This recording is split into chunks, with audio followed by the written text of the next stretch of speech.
International break over. Club football back. What else is back? The United Happy Hour.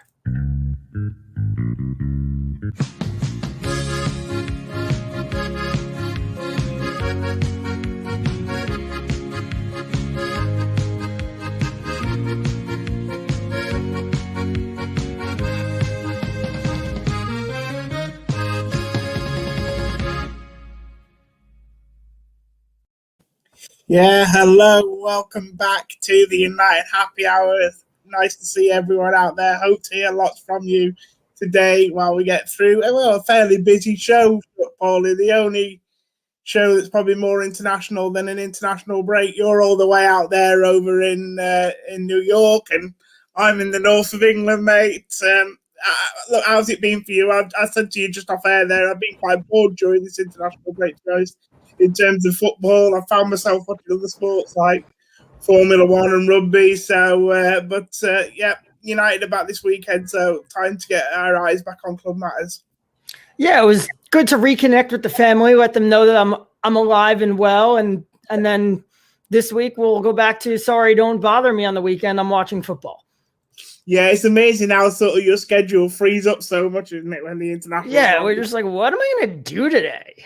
It's like you go from this, like, on a weekend, like, you plan your whole life around the match, and then when the international comes in, I'm not worried. You know, if I miss kickoff or if I miss the first half or something like that, you're not too worried, are you? So, but yeah, no, Pauly, I mean, how's the internet? You know, have you managed to watch much football over the break? Have you? What have you thought about some of the games that you've watched, some of the standard that you've seen? I mean, yeah. It hasn't gotten worse than this international break. As bad as international breaks usually are, I think we're getting spoiled a little bit now by the Nations League because the Nations League isn't great, but it pits good teams against good teams in competitive games. Regardless of how seriously they're taking them, they're taking them more seriously than friendlies. And then now when you get back into qualification, you're back to good teams playing god-awful teams, and it's just boring. But not only that, the good teams are just exhausted and they can't bring it. And it took 40 minutes for the Netherlands to score against Gibraltar the other night. Like, it's just bad. The players are just exhausted.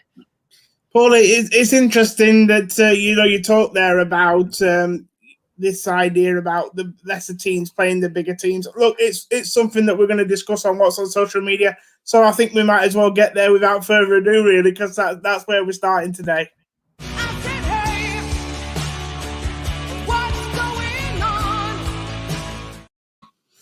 Now, Pauly, for those guys that don't know, you always send me a nice little running order. Actually, about an hour before, what you probably do it before, but I usually look at it about half an hour before the show, an hour before the show.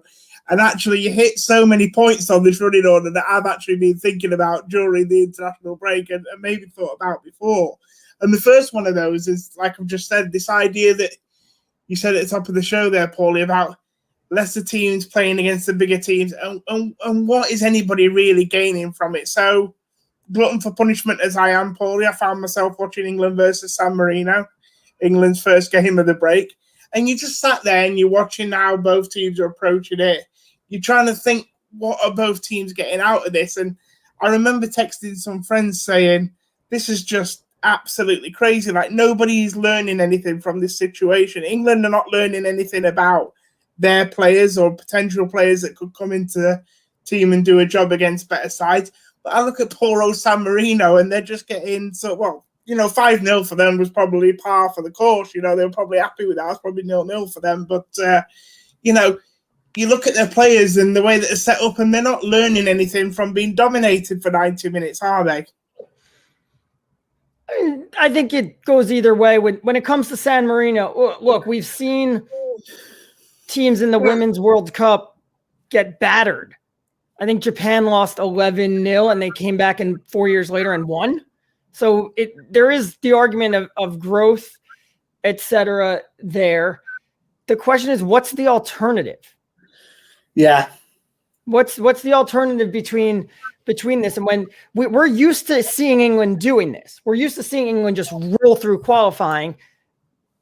they play 10 games, they'll concede 1 or 2 goals along the way, and then the media gets to write about how they're favorites for the World Cup when in reality they didn't play anybody that will even come close to the competition they'll be facing at the World Cup. But I keep hearing people say, well, what's the benefit for England to be playing these games and for the setup the way it is? The suggestion that maybe San Marino would have to pre-qualify for this. The benefit is that England gets to go to the World Cup.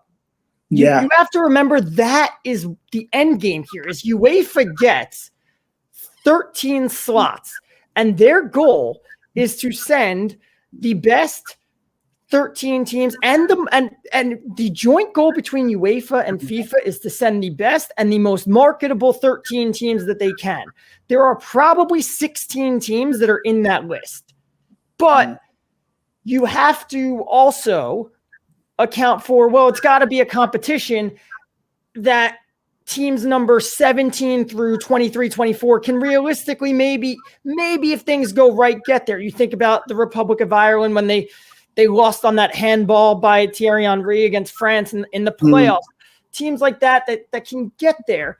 But if UEFA and FIFA had their choice, they want England, they want France, they want Germany, they want Spain, they want the Netherlands, they want Italy. Those are the teams that they want in the World Cup. And you could save 1 slot maybe for a fairy tale team like Iceland. But this is why the qualifying structure is the way it is. It spreads out the good teams so that it increases their chance of qualifying. If you condensed it and you put England in the same group as Germany and France and Spain, and you said only the top 2 teams qualify, you don't want that. That means 2 of those teams aren't going. And if you put them in a 10-team league and say, well, the top 6 are qualifying or the top 8 are qualifying, then there's no competition there because all you have to do is not lose. It's interesting, isn't it, Pauly? Because you look at it and you would think, look, by diluting the competition like they do in the qualifying stage, you would think it would hamper maybe the European sides going forward to the tournament. So I always think with England, it doesn't always help them to breeze their World Cup qualification, Pauly, because then when they get to the major tournament and they play against the better side, they looked underprepared all the time. I mean, the only exception you could probably say is maybe 2018, where they had a pretty decent run. But as soon as they did come up against a decent side in Croatia, they did struggle in the semi-finals. But in this sort of, the question I want to put to you, Pauly, is in this sort of, time now where I think we've got 55 teams going to be qualifying for the next World Cup. It's going to be the sort of biggest one in terms of teams at the next World Cup. Is there an argument to suggest that it should be a little bit more accessible for some of these smaller teams to qualify, Pauly? So in that sense, you've discussed to me off camera about maybe a pre-qualification idea where, they have to play against sides more of their level before they come up to this, so they experience success and winning. But I'd take it further than that, Pauly. Could that pre-qualification almost be qualification for them, if you know what I mean, and a chance for them to go to a World Cup? So, for example, if you put people like San Marino, Gibraltar, Andorra, and a couple of other teams off the top of my head, Faroe Islands, put them all in a group, Pauly, and let them have a chance to go. The winner of that group then goes to a World Cup. I know they would struggle at the World Cup, but give them a chance to go and represent. It's a very European socialist kind of thought in what is, with FIFA, a very capitalist organization, and the World Cup a very capitalist thing. Is FIFA wants the best teams. And UEFA has done this with the Euros now. With the Nations League, you're giving that group, that League D, the Gibraltars, the Faroe Islands, the San Marinos, you're giving them a path that one of them can reach the Euros, where they will presume to get blown out, but they get there. The World Cup doesn't want that. When you're opening up the World Cup now to it's a 48-team World Cup, and how many 20-something are going to be from Europe? They want the 24 best teams from Europe. I thought it was 55. I'm not sure. Is it 48? I believe it's 48. I think there's 55 teams in UEFA. I think that's that's right. Yeah, but they want the best 20-something, however many slots UEFA get. They want the best 20-something teams there. And let's say the number's 24. They want the best 24. Now they won't get the best 24, but they want 20 out of the 20 of the 24 best. And the 4 that are different, they want them to be in that 25 to 30 range, not 30 to 40 range. So that's the way it's set up is everybody spread out, because again, like this idea from Lokish, if you modeled it into a league format, yes, you could put England and Germany and Spain into the same group. But if that's a group of, let's say you put them into an 8-team group or a 10-team group, how many teams are qualifying out of that group? If it's 5, you're diminishing the importance of each game. You're going to play a lot of dead rubbers. Or if it's 4 and you've got your top teams in there, Belgium, England, etc., you're going to have some of your best teams staying home. CONCACAF is set up in this way where the small teams start out qualifying and they play like 2 or 3 rounds of qualifying before the semifinal round, which is, I believe, 12 teams, 3 groups of 4. Yeah. And you play a 14, and that's perceived to be the hardest round. It is because it's 4 teams in a group. It's just like the Champions League, and only 2 teams advance. And there's usually 3 good teams. There's usually the U.S., Costa Rica, and Mexico are kept separate. And then there's 2 good teams below them. And then there's 1 minnow that everybody beats up. So if you slip up in 2 games, you could be going home. But then you go to the final round, which is the final 6 teams.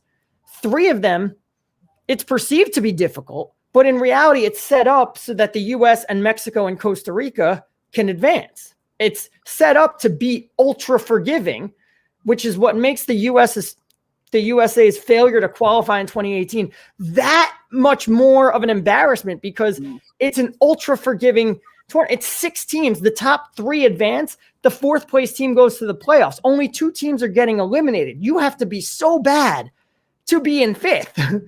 Like you really, all you need is a few wins and you're good. So these are set up specifically so that each region can send their best team to the big tournament. And that's what FIFA wants. So they're really, I understand this international break. It turns into, we're watching terrible football, but this is what is in the best interest of UEFA and FIFA.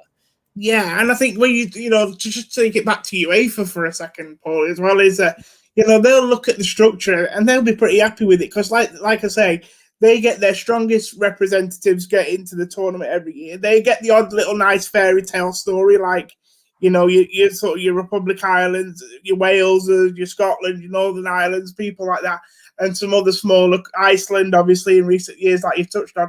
But also, Paul, they know come the tournament, there's a very good chance that European teams will be close to winning the title. I mean, obviously, the threat's always there from South America with Brazil and Argentina.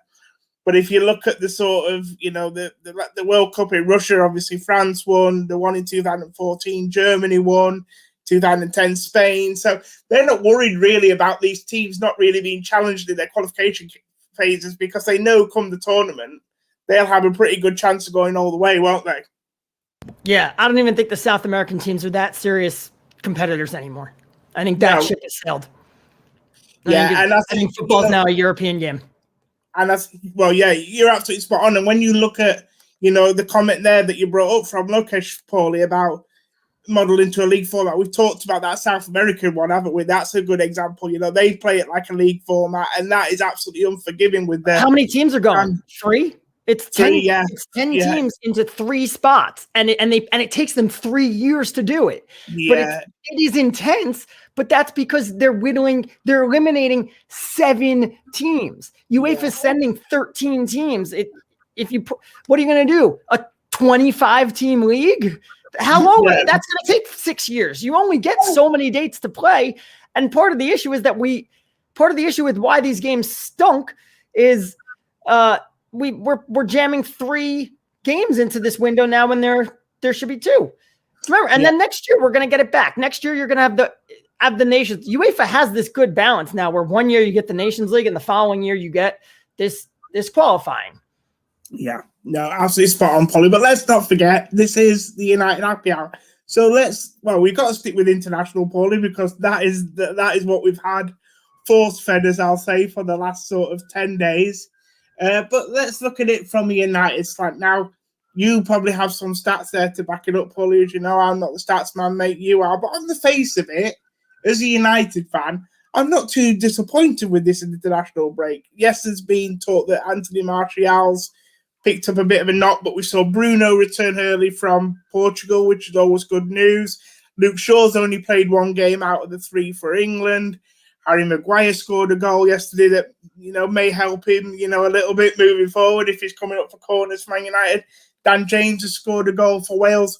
Pogba's had some game time for France, which is not a bad thing because obviously he's missed time for United, so it helps build up some match fitness.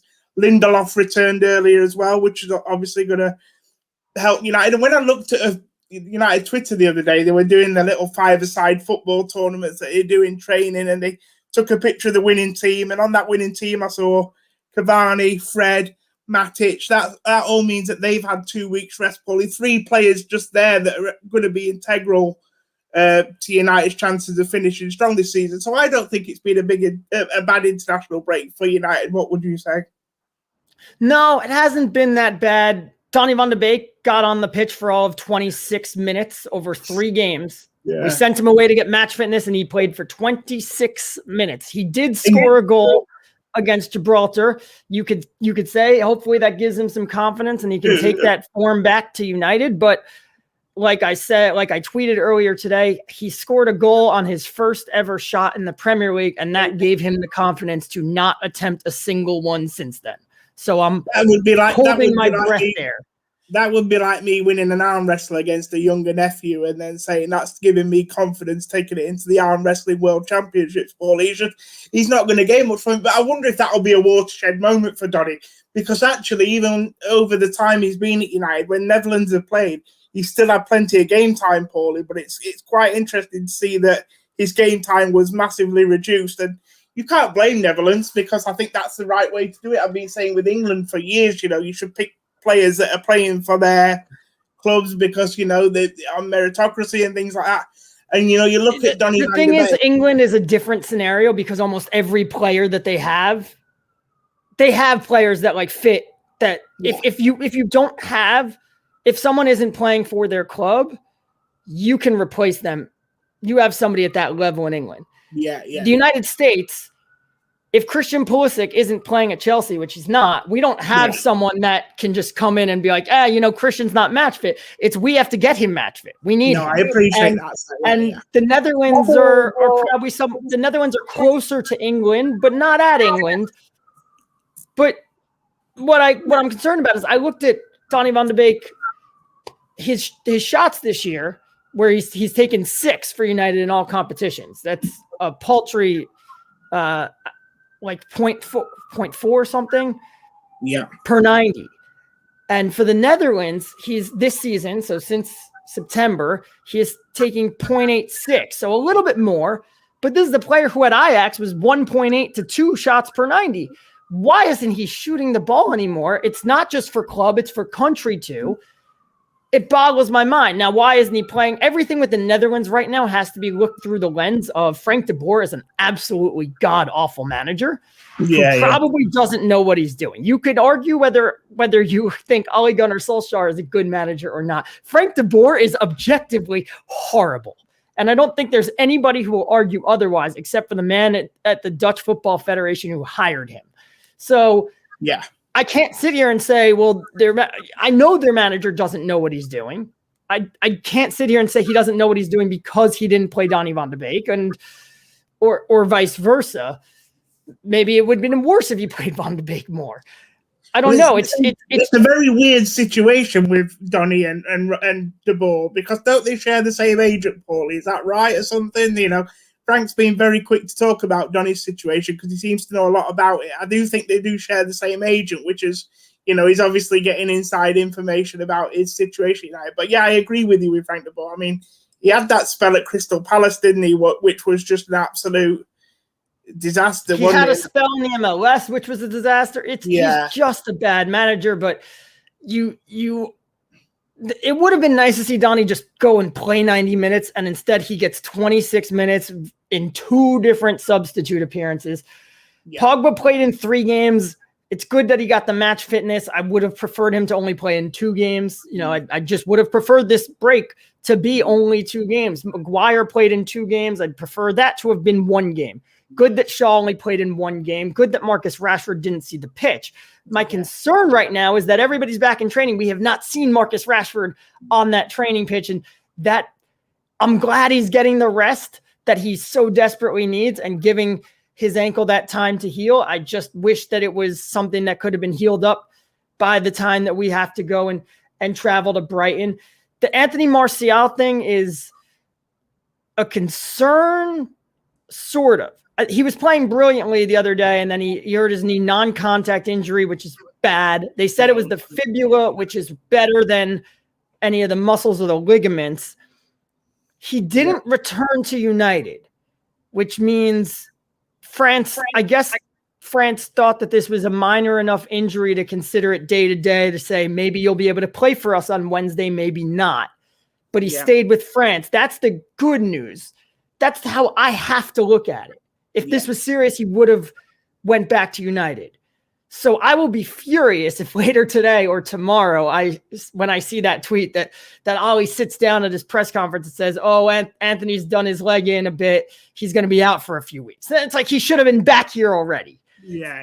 And if we are missing Martial and Rashford, there's a lot of problems there. Yeah, that is a concern, isn't it? Real concern. But Jadon Sancho didn't play any internationals as well, Pauly, so that's a bonus for getting ready for next season. You know. Well, he's been hurt, so.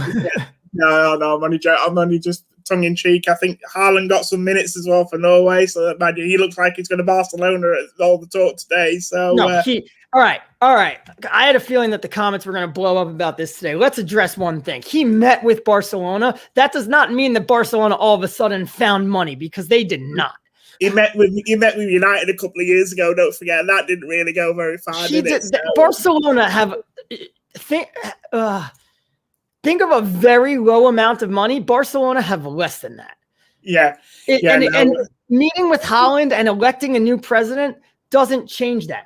Oh, there are wage caps in La Liga now, which is a relatively new thing, and nobody really talks about it or thinks about it because they're just used to Real Madrid and Barcelona buying up all the talent. They can't do that anymore because they're not allowed to. It's a Spanish government thing.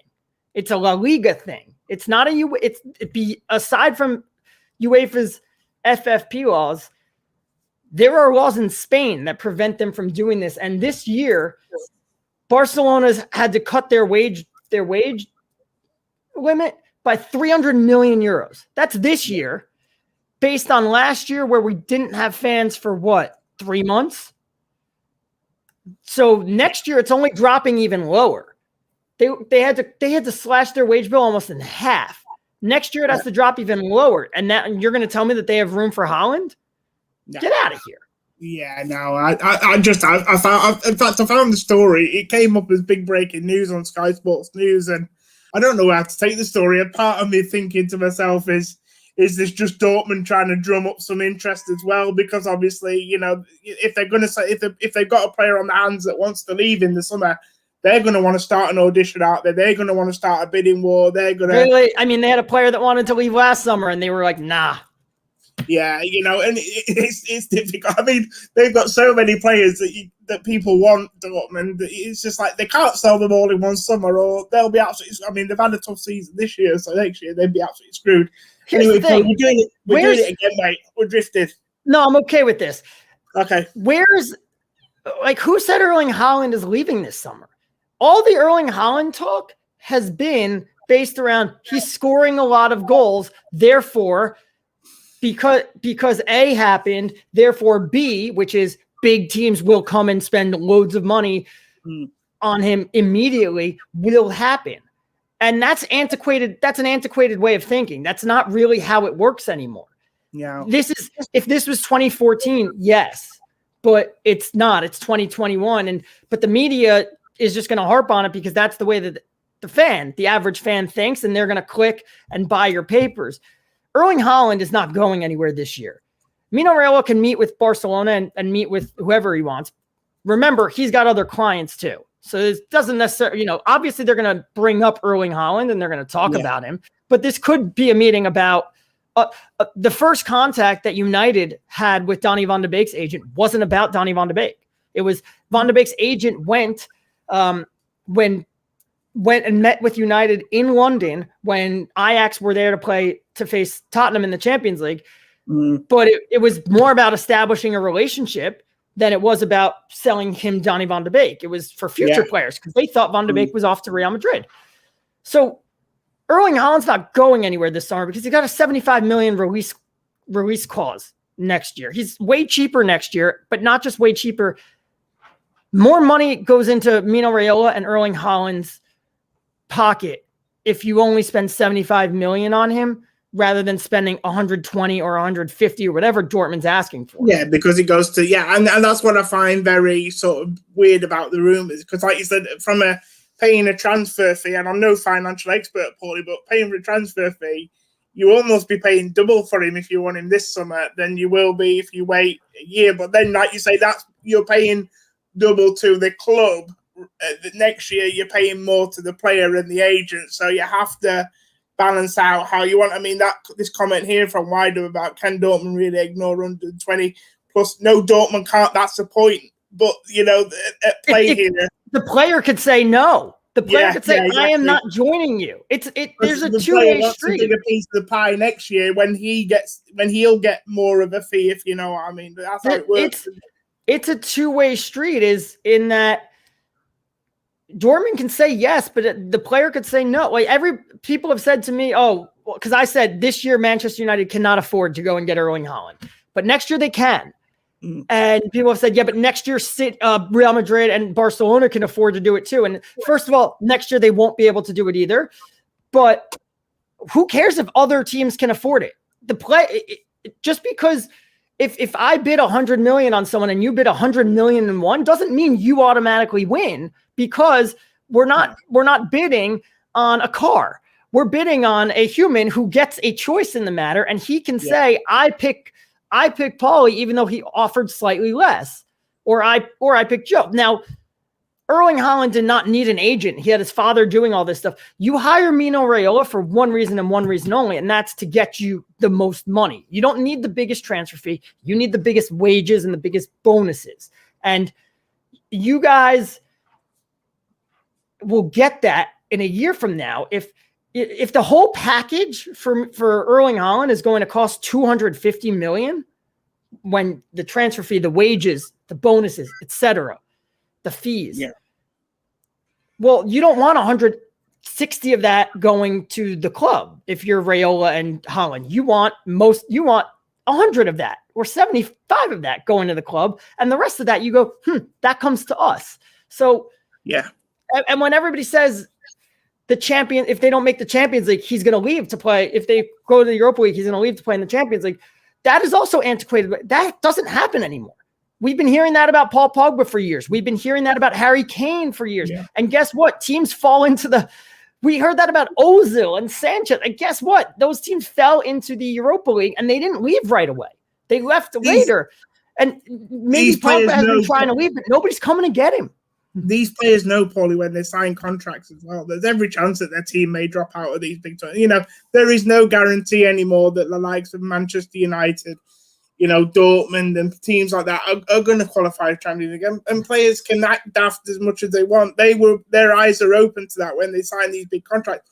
Surely Paul Pogba had seen what had been going on at United for the previous 3 years before he came back, and knew full well, Pauly, that this ain't a team that's guaranteed top four anymore. And the risk that you're taking on. So I can't. You also just need a team to remember, if Dortmund want 150 million for Erling Haaland and you fall into the Europa League and Haaland goes, all right, I'm done. I don't want to play in the Europa League. I want to go to the Champions League. If no one offers 150 million, you ain't going anywhere. No. And that's the thing, you look at all these big players. I mean, people talking about Messi moving this summer. People talking about Harry Kane moving this summer. People talking about Haaland moving this summer. Sancho. Where is all this money in football coming from to afford these players, Pauly? I I can't. I don't get the media when they write these stories, because are they not thinking about? The media keeps writing about the financial impact of COVID, and Yeah. that's like, I guess that's their more respected people who do that. But then you turn the page to the transfers, and they write as if it's 2018 again. Yeah. And not only that, I was talking about this with someone this morning, is the media writes what fans want to hear, as in, because we were talking about David De Gea, and it is about where can he go?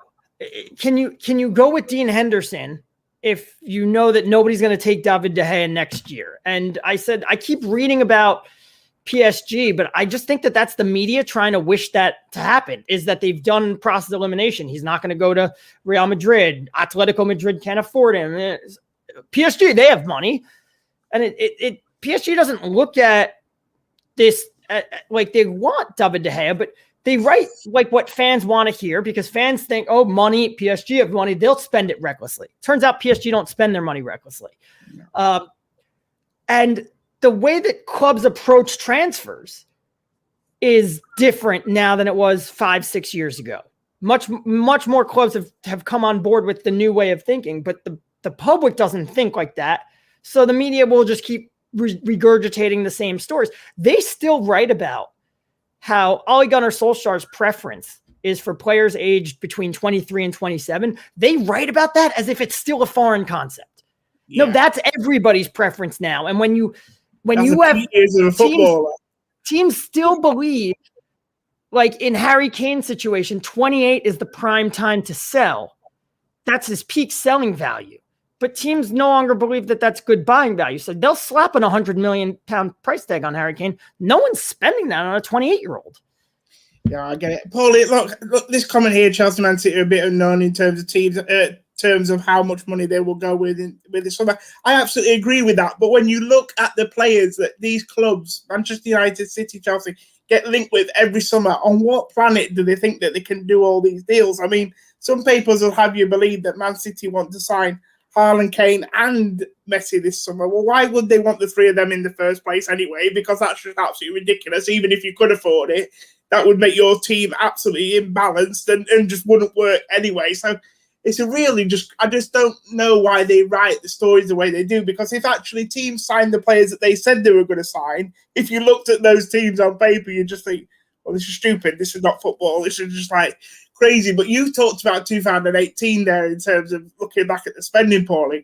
Well, 2018 would have to be going some to keep up with this, because this summer we've been looking at someone like, let's talk of Mbappe moving on. He's a player that's worth between probably 150 and 200 million. If you look at the values that have gone before, Pauly, you've got 220 million pound strikers in Harry Kane and Haaland. You've got an 80 million pound winger in Jadon Sancho. You've got Paul Pogba who's rumoured to be moving, 50 to 100 million pound player. There's not, surely the money in football isn't going around. There isn't the money. There isn't the money there. And factor in all the other costs there. Haaland, Mbappe, Sancho are worth those prices. Harry Kane's not an 100 million pound player. Paul Pogba's not even a 50 million pound player anymore. That's controversial. Look, he's 28. Yeah. He's 28, and he's been injured for the last 2 years.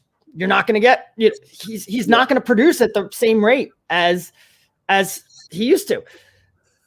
Either way, I don't know what. Chelsea are in a half decent spot because 2 years ago they had that ban, which allowed them to rest their books and really flush out a lot. But they did spend 2 years worth of money last summer, so that puts them into a regular spot. They cannot do what they did last summer unless they get a big sale, which they're not going to do. And last summer they had the Alvaro, along with having not spent a summer beforehand, they got Morata money because he was a loan to buy. So they actually managed to defer that 50 million that they sold him for unto another year, which was, from an accounting standpoint, brilliant. Gave them a lot more flexibility. City are a different situation because I don't think they have as much as they used to, because Ornstein it's not possible for anybody to have the money that they had, because City have. Let me rephrase that. They have the money. They have the backing of a GDP. Their they're not GDP, they have the backing generating it from of the football. UAE who has a GDP of $420 billion. Yeah. So they have the money. They cannot legally spend it the way that I mean, in the football it's world. not being generated through football, as it. That's the issue. Dan Ornstein has already written a couple weeks ago that they cannot afford Mbappe, and they're already having issues re-sign. They haven't agreed to terms with De Bruyne yet because of wage issues. And all of a sudden, this is starting to sound like a team who got banned from Europe for 2 years, had to fight and appeal that, basically because, and got it reversed because one side did a horrible job of proving their argument in court, even though we've all seen the emails. We all know what's going on there.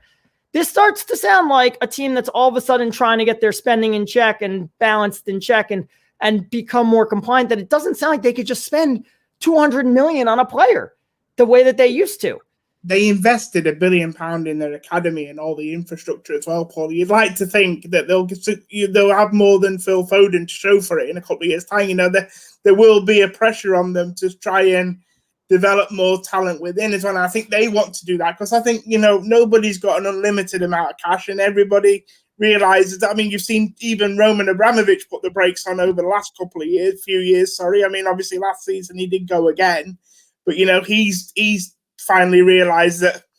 And guess what? When Mourinho left, left Chelsea, there were 2 seasons at Chelsea where they had to pull back their spending the same way that United had to. Yeah, exactly. And I think, you know, everyone's sort of trying to foresee what's going on. I mean, obviously nobody could have foreseen this, but Paulie, let's sort of move on now and sort of for the last sort of 20 minutes. So if you've got any questions or anything, guys, hang on a minute, I think we're going to put one up here. Do get in touch with it. We will have some time to answer your questions and look at your comments today. This one from Roundup, I did notice this earlier, Paulie. I was going to go through the question at the end, but we'll do it now as it's up there. Off topic, do you guys think Tuanzebe has been given sufficient opportunities since that PSG away game? I've got to stress, Paul, it has been in the news over the international break about United may have lost a bit of patience with Tuanzebe now and his sort of injury record, and they may be tempted if they get a good offer in the summer. Where do you stand on the whole Tuanzebe thing? I can't hear you, Paulie. Are you on mute? I think they gave him sufficient opportunities. He played really well, and he played out of his mind well in the PSG match. Then you can't go back to him the following weekend, as I always said. We can't. He played his first game in 11 months, not ready to play the following weekend. Lindelof goes back into the team the next week against RB Leipzig, and then a week later against Istanbul, Tuanzebe's back in there. So that's 2 weeks later. That's not like a ridiculous layoff. The man just missed 11 weeks. You can't tell me he needs to build up his form because he played out of his mind against PSG for the first time in 11 months. And he played terribly against Istanbul. And he came on in the second half after the international break to play Istanbul again. And he wasn't that great. And he played as the right back against an Everton team who weren't attacking us in the Carabao Cup. And he was okay. Again, Everton weren't attacking us. They were trying to go through the air. We had a very tall lineup out there, and we dominated them in the air. So it wasn't that he was bad. He was good. He was fine. Yeah. But you have to be outstanding to displace a center back partnership. Managers don't screw around back there. That's where they want to have consistency. They want to be solid back there. And that's Ole Gunnar Solskjaer is very consistent with that, but that's all managers. It's easier to break into the team as a forward than it is as a defender. But when then Tuanzebe came on after that Everton match, he came on against Leicester. He wasn't good. He played against Sheffield United in January. He wasn't good. He has every time he plays now, it's looking more and more like PSG was the exception, not Istanbul. Yeah, and not. It was more that wasn't a sign of things to come. That was, like you say, it was an exception in the rest of the sample size. It's not been so great.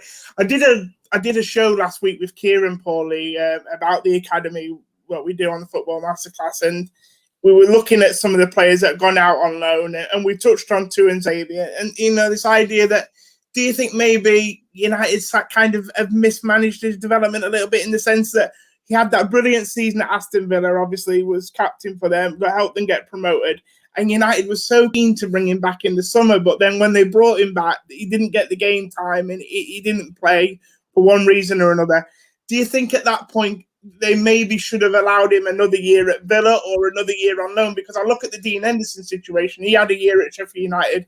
They got promoted and they allowed him to have another year in the Premier League. You wonder whether that would have helped the player and it would have maybe helped Aston Villa because obviously their first season was a struggle for them, Pauly. Yeah, I don't know if you could say that. He had a good season at Aston Villa. Now, I didn't watch him at Aston Villa. I saw a few games in the playoffs, and he was very good in the playoffs. And I think that's where most people saw him. He did have a big injury that year, and he missed a lot of time.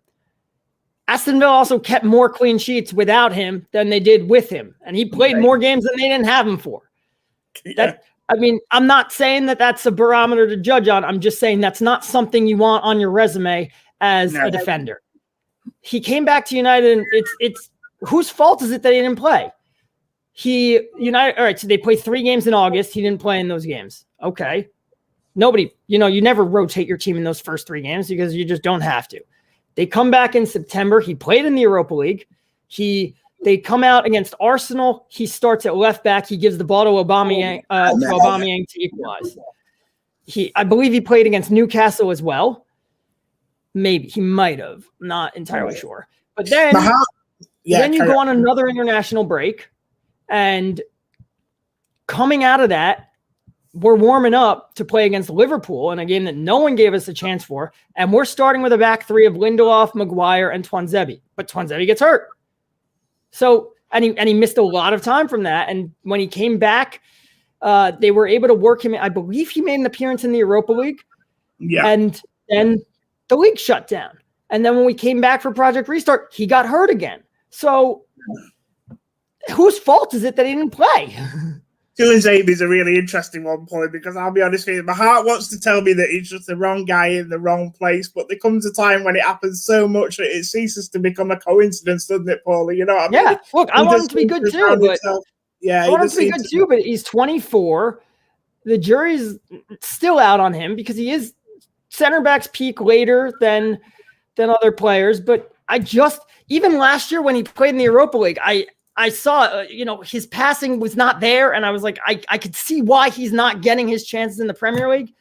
And this year, he impressed the hell out of me against PSG. And I thought he's done a good enough job at right back when he's gotten those chances to merit hey, we're playing Real Sociedad in the Europa League.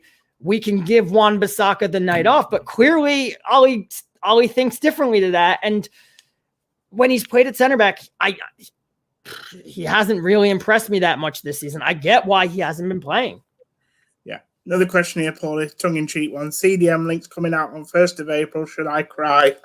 Look, the idea that obviously the United are linked to a CDM on the 1st of April is quite apt. But look, I don't know. You shouldn't put any stock in any transfer link ever anyway, because it's all just the second somebody calls an agent, it ends up in the paper. And obviously United are talking to not 1, not 2, not 3, but several different players. You can't identify Jadon Sancho as your one guy and then not call somebody else and feel him out. Now, United do a terrible job with this, and it's been reported that Matt Judge would talk to people and then all of a sudden just stop because you're not the number one priority or the number one option at this. But it is a hard balance to maintain. It's hard to say, hey, it's hard to when you identify, all right, our top midfield player is going to be Jack Grealish, and our second one's going to be Donny van de Beek, and you have to build a relationship with both of them to feel out, can we get to both of them want to join? It's hard to maintain that relationship with Van de Beek as you sit there and say, all right, just sit tight because we're working on Grealish look, we managed to pull it off with Alex Telles. Alex Telles was not our first choice at left back. And we were linked to him, and then we did the whole Sergio Reguilon deal. And we pulled out of that and we went back to Tellez and was like, all right, you want to join? You want to come? So we're talking to a lot of people. And then at the same time, no one even knew who Amad Diallo was until deadline day when he signed. We kept that one under wraps. Like, they're working on things and they're talking to a lot of players. There's also half the links come from the players themselves. Their agent just tries to throw United's ring in the hat. If you're looking at, I'm not going to tell you not to look at transfer rumors and not to look at the links, but if you're reacting to them, you are wasting your energy. Yeah, and look, why Dub's saying here, can we get excited because of the Athletic? Well, no, not really, because it doesn't matter what media outlet it's coming from. Any media outlet will jump all over a transfer story because, as Paulie said earlier on the show, and he said many times before, media outlets in football absolutely live for transfer stories. What gets them clicks? I mean, the Athletic is better than most, but but they're still looking for a story, aren't they? Like, and essentially, but like again, I'm seeing it on Twitter the last few days. Also, people are, I'm not excited for the window to open up, acting as if like we used to just dominate every transfer window, and every time the window opened, whether it was Ronaldo or Ronaldinho, like we signed them. Like, we didn't sign most of these guys at all. We signed the guys that played in England. That's who we signed. Cantona. We didn't discover Cantona. He was in England. We signed him. Yeah. Rio Ferdinand, Roy Keane. Those are British guys. Wayne Rooney. We discovered Ronaldo. That was a good one, but we had just lost Beckham, and I don't remember what the reaction was to Ronaldo, but I'm sure people were not happy that we replaced David Beckham with a 17-year-old that had braces. No, I mean, I was thinking at the time, what is going on here? But there we go. I mean, Paulie, it's just the transfer window in itself, isn't it? I mean, like you say, seldom have United ever really dominated one, to be honest. But I just think it just sucks that like people have already written off this next season because other teams have made some moves or at least been heavily linked to players. Liverpool, I know, yeah. And I'm like, Liverpool have signed a center back. So now all of a sudden it's or heavily linked with a center back, and now United are dead in the water for next season. And didn't we not just go over this last summer when everybody handed Chelsea the league because they won the transfer market? And how are those transfers doing? And where are Chelsea right now? Where are United?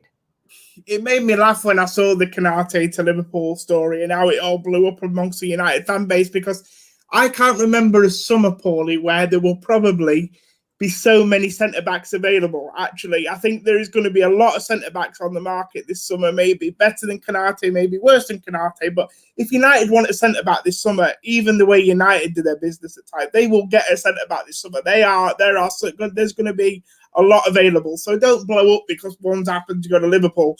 There are plenty of fish in the sea on this one, I think, to be fair. And United just have to make sure that I question where center back is on their list of priorities. I know it's the top of fans' priority list, but it might not be the top of the club's priority list. Yeah. Because frankly, I'm of the belief if you get a proper freaking defensive midfielder and you could just protect your center backs are going to look a lot better.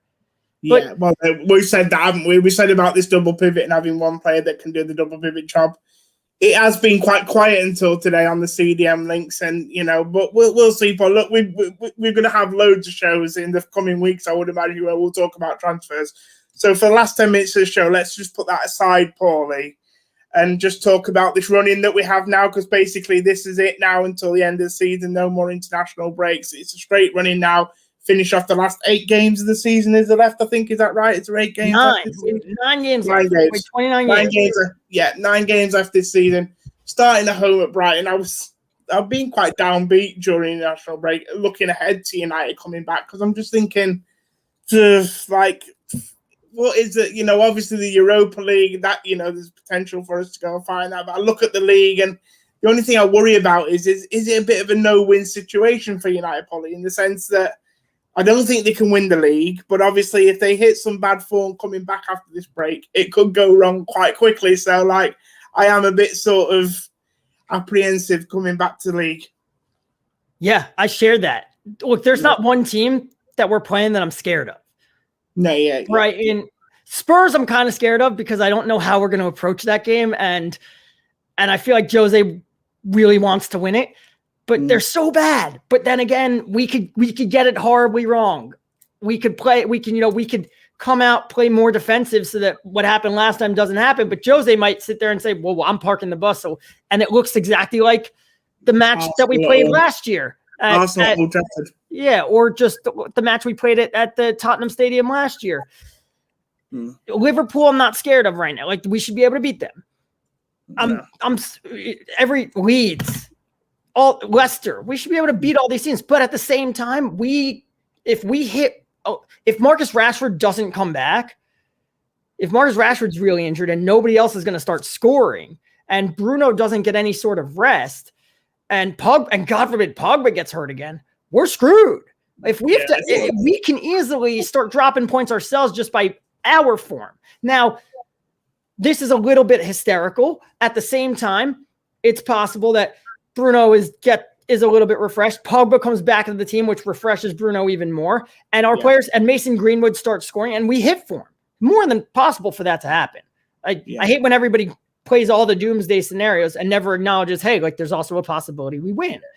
I'm going to be honest, I'm one of those, Pauly. I do always feel I'm more of this sort of glass half empty, I think, and I should obviously look at the positives a bit more. Yeah, I am a little terrified, especially if we have to face Brighton without Rashford. He's our best player to face a Brighton team.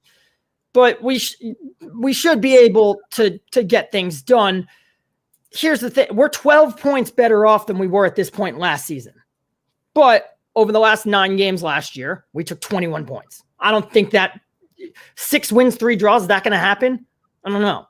We only need 9 points to equal our total last year, which 3 wins. And we equal if we win 4 games, we've already improved on our points. Last season was the constantness. We beat up on all the minnows because they were exhausted because we were playing every 3 days. As we beat up on the Bournemouths and the Sheffields and the Brightons.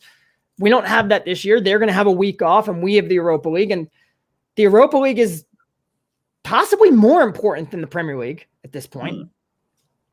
And it's going to be interesting as to how we handle it, because it is going to tire us. And you look at this team, and you almost need to say, like, it's going to be a lot like last year where Solskjaer's not going to be able to rotate the team. But we know how that turned out when he didn't do that. It turned out bad.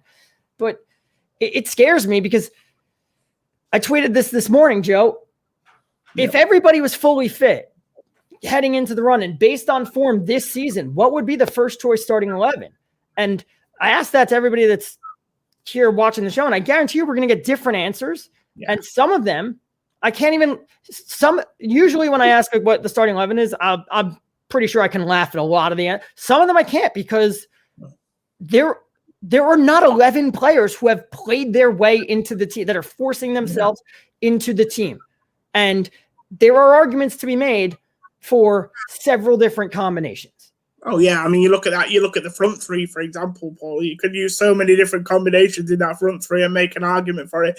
The double pivot's got about 4 or 5, 6 combinations on its own, hasn't it, in the midfield? I mean, you could look at it. Now, it's tough. So I was a little surprised by how many people responded to my tweet and put Dan James into the 11, because I thought I was going to be really out there when I said, I'm not putting him in, but he's the one maybe I've got. Yeah. I've got the regular back 4. I'm putting Dean Henderson in net. Dean Henderson was bad against Leicester, but he's won us more points in the other games than made saves that you have to scratch your head and think, I don't think this year David De Gea makes that save. Your midfield is going to be McTominay and Pogba. Pogba has to be there. McTominay is the best compliment to him right now. Rashford, Fernandes, and then I'm putting Martial up front because the team seems to play better when Martial's in there than when Cavani's in there. Cavani's he's leading the team in goals, but like not really. And the last time we've seen Cavani starting, it's been awful. He doesn't contribute to the build-up play. And then on the right, you've got Mason Greenwood or Dan James. I could see either one. Dan James certainly shouldn't be playing every game, but Mason Greenwood's got his flaws also. But you look at this team, Joe.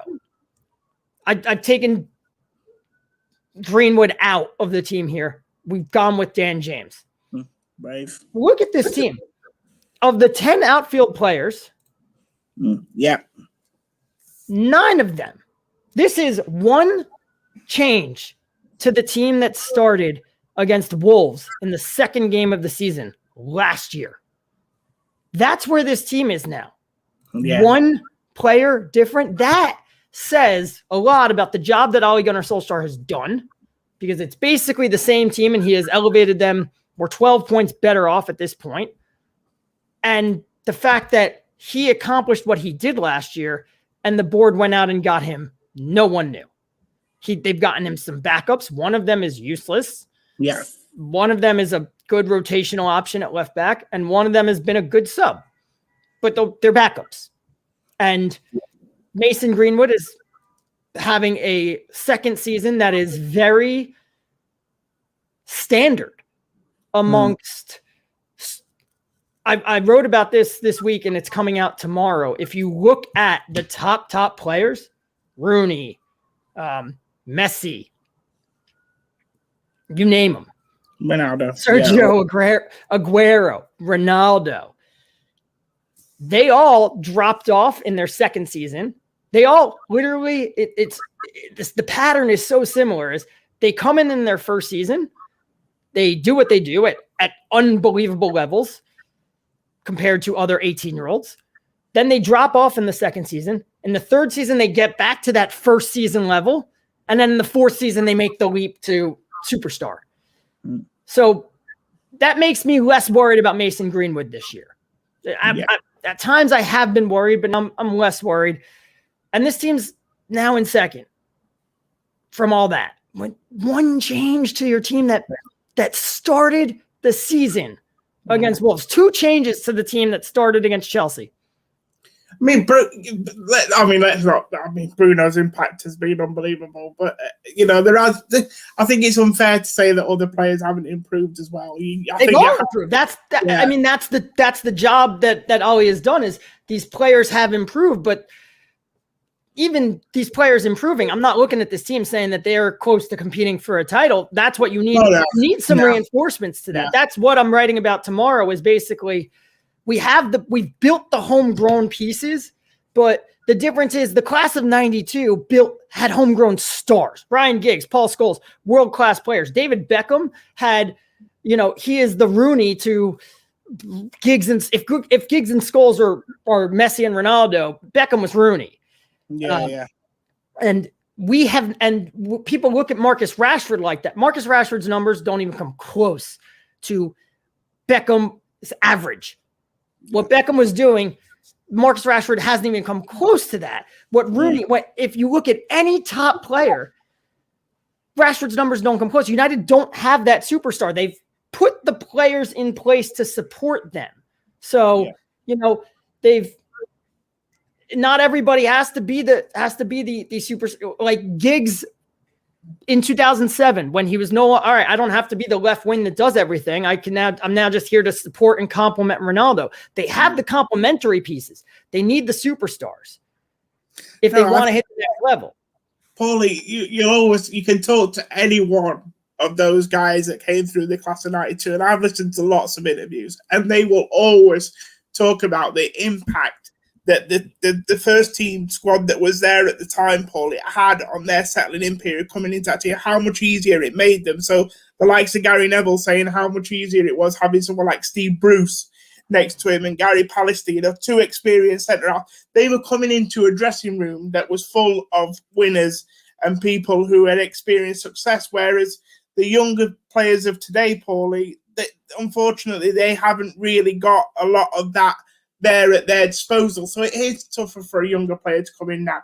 Mason Greenwood hasn't got a Roy Keane to lean on or an Eric Cantona to lean on. He's just got players who have won just as much as he has. So he's not got people. Phil Foden sat on the bench for like 3 years at City.